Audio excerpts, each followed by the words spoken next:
Hello there, my name is Justin Prastula, and today we're going to be demonstrating a 10-meter build-up into a 10-meter sprint. Sprints are a pretty simple exercise, but there is a lot of utilization that could be done for it, specifically for acceleration and for linear speed. Some things to keep in mind for this is one, its utilization into various sports programs and the sprinting capabilities of these actions can be implemented into, say, football, baseball, hockey, into a variety of sports in general. Now, a big thing to keep in mind when you are doing a sprint is you generally want to get down into the 3-point stance.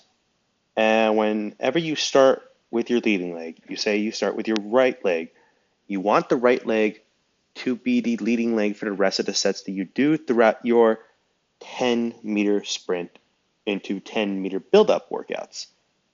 Another thing to keep in mind is plantar flexion when you are driving down. Say when your leg is up in the air and you're trying to drive down, you want the foot to be in a plantar or downwards position when you are driving into the ground, and you want the foot to land essentially on the balls of your feet.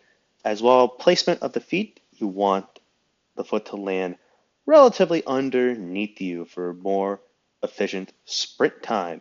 As well, when you build yourself up from the 3-point stance into the sprint itself, you want to gradually build yourself up to work on posture, as proper posture is very beneficial for proper sprinting mechanics. As well, you want proper hip flexion and you want proper knee flexion as well.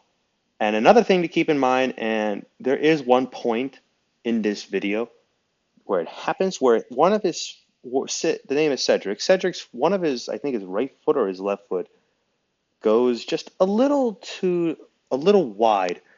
Generally, when you are running, you do not want your leg to veer out, if you will, when you are running. You want to imagine that there is a wall in between you when you are running.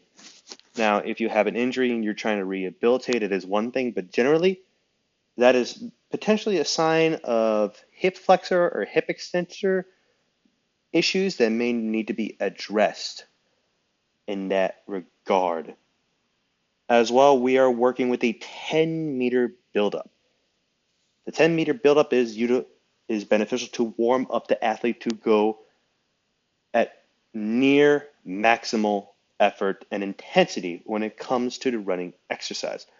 And various distances, if you will, can be used to allow the athlete to properly warm up before they go into a full speed sprint.